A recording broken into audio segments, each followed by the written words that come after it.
আসসালামু আলাইকুম। আজ আপনাদের সাথে শেয়ার করব গাজর এবং মটরশুঁটি সংরক্ষণের সঠিক পদ্ধতি।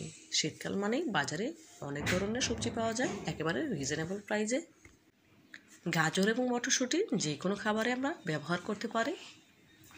যখন অফ সিজন আসে তখন কিন্তু এগুলোর দাম চড়া হয়ে যায়, তখন চড়া দামে বাজার থেকে কিনে আনতে হয়। এভাবে যদি ফ্রোজেন করে রাখা হয় তাহলে আর চড়া দামে কিনতে হবে না। দেখুন, এখানে আমি 2 কেজি গাজর খুব ভালোভাবে ধুয়ে পরিষ্কার করে নিয়েছি। গাজরগুলো পরিষ্কার করে ধুয়ে উপরের পানিটা শুকিয়ে নিয়েছি, দেখেই বুঝতে পারছেন। এখন গাজরগুলো খোসা ছাড়িয়ে নিচ্ছি।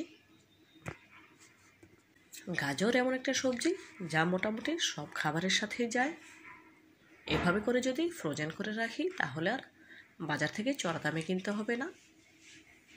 দেখুন, এক এক করে সবগুলো গাজরের খোসা ছাড়িয়ে নিচ্ছি। অবশ্যই গাজরগুলো ধুয়ে ওপরের এক্সট্রা পানিটা শুকিয়ে নিতে হবে, যেহেতু ফ্রোজেন করব সেজন্য।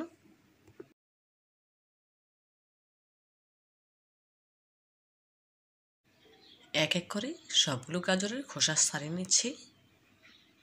দেখুন, সবগুলো গাজরের খোসা ছাড়িয়ে নিয়েছি, দেখে বুঝতে পারছেন গাজরের কালারটা দেখতে কতটা সুন্দর লাগছে।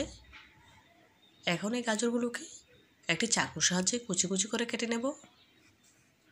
প্রথমে 2 সাইডের অংশ কেটে ফেলে দিচ্ছি। গাজরগুলো কাটার পর আর ধুয়ে নেব না। গাজর কুচি করার পর যদি ধোয়া হয় তাহলে গাজরের গায়ে পানি লেগে যাবে, সেজন্য আগে থেকেই খুব ভালোভাবে ধুয়ে পানি ঝরিয়ে নিতে হবে। দেখুন, এক এক করে গাজরগুলো কুচি করে নিচ্ছি। তো বন্ধুরা, ভিডিওর এই পর্যায়ে আপনাদের কাছে ছোট্ট একটি রিকোয়েস্ট রইল, যারা আমার ভিডিওটি ইউটিউব চ্যানেল থেকে দেখছেন প্লিজ ভিডিওটিতে লাইক দিয়ে চ্যানেলটি সাবস্ক্রাইব করে পাশে থাকা বেল বাটনে ক্লিক করে দেবেন। এবং যারা ফেসবুক পেজ থেকে দেখছেন প্লিজ লাইক দিয়ে পেজটিতে ফলো দিয়ে দেবেন। এতে করে আমি যখনই কোনো নতুন ভিডিও আপলোড করবো সবার আগে আপনার কাছে পৌঁছে যাবে। এই কাজটি যারা অলরেডি করে নিয়েছেন আপনাদেরকে জানাই অসংখ্য ধন্যবাদ। দেখুন বন্ধুরা, সবগুলো গাজর কুচি করে কেটে নিয়েছি, দেখি বুঝতে পারছেন। এখন এই গাজরগুলো একটি এয়ারটাইট বক্সে ভরে ডিপ ফ্রিজে সংরক্ষণ করব। গাজর সংরক্ষণের জন্য এখানে একটি এয়ারটাইট বক্স নিয়েছি, দেখি বুঝতে পারছেন। এখন এই বক্সে কুচি করে রাখা গাজরগুলো নিয়ে নিচ্ছি।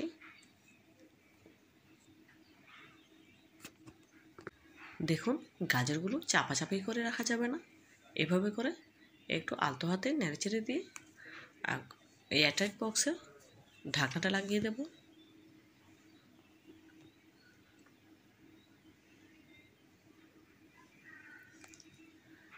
দেখুন, এখানে প্রায় অর্ধেকের চেয়ে বেশি গাজর রেখে দিয়েছি।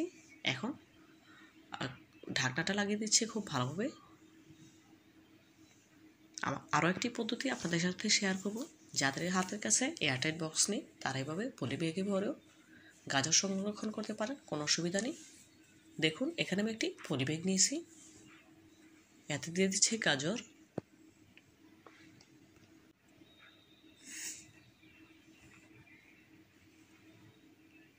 সবগুলো গাজর রাখা হয়ে গিয়েছে, এখন পলি ব্যাগের মুখটা বন্ধ করে নেব।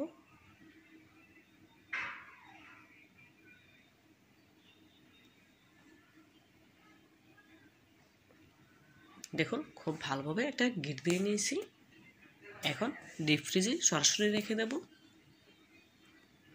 এভাবে করে গাজর সংরক্ষণের 2টি পদ্ধতি আপনাদের সাথে শেয়ার করলাম। এখন আপনাদের সাথে শেয়ার করব মটরশুঁটি সংরক্ষণের পদ্ধতি। সংরক্ষণের জন্য এখানে 1/2 কেজি মটরশুঁটি নিয়েছি, দেখি বুঝতে পারছেন। মটরশুঁটি সংরক্ষণের ক্ষেত্রে অবশ্যই পরিপক্ক মটরশুঁটি নেওয়ার চেষ্টা করবেন। এক এক করে মটরশুঁটির খোসা ছাড়িয়ে বীজগুলো ভেতর থেকে বের করে নিচ্ছি। মটরশুঁটির খোসা ছাড়াতে পারেন না এরকম মানুষের সংখ্যা হয়তো বা নেই, তারপরে আপনাদের সাথে শেয়ার করলাম। এভাবে কিছু মটরশুঁটি যদি সংরক্ষণ করা থাকে তাহলে আর বাজার থেকে চড়া দামে কিনতে হবে না, যে কোনো খাবারে চাইলেই ব্যবহার করতে পারেন। দেখুন, এক এক করে সবগুলো মটরশুঁটির খোসা ছাড়িয়ে নিচ্ছি। দেখুন, এক এক করে সবগুলো মটরশুঁটির খোসা ছাড়িয়ে নিয়েছি। মাশাআল্লাহ, মটরশুঁটির কালারটা কতটা সুন্দর লাগছে দেখে বুঝতে পারছেন। এখন এই মটরশুঁটিগুলোকে একটি পলি ব্যাগে সংরক্ষণ করব। আপনাদের হাতের কাছে এয়ারটাইট বক্স থাকলে সেক্ষেত্রে এয়ারটাইট বক্সে রেখে ডিপ ফ্রিজে সংরক্ষণ করতে পারেন। তবে আমি পলি ব্যাগেই সংরক্ষণ করব, সেই জন্য এখানে একটি পলি ব্যাগ নিয়েছি। সবগুলো মটরশুঁটি পলি ব্যাগে নিয়ে নিলাম। এখন পলি ব্যাগের মুখ খুব ভালোভাবে বন্ধ করে দিতে হবে। দেখুন খুব ভালোভাবে পলি ব্যাগে একটি গিট দিয়ে নিচ্ছি। এখন মটরশুঁটির প্যাকেটটি সরাসরি ডিপ ফ্রিজে রেখে দেব। ব্যবহারের কিছুক্ষণ আগে ডিপ ফ্রিজ থেকে নামিয়ে নিলেই হবে। পরবর্তী ভিডিও দেখার আমন্ত্রণ জানিয়ে আজকের মতো বিদায় নিচ্ছি। আল্লাহ হাফেজ।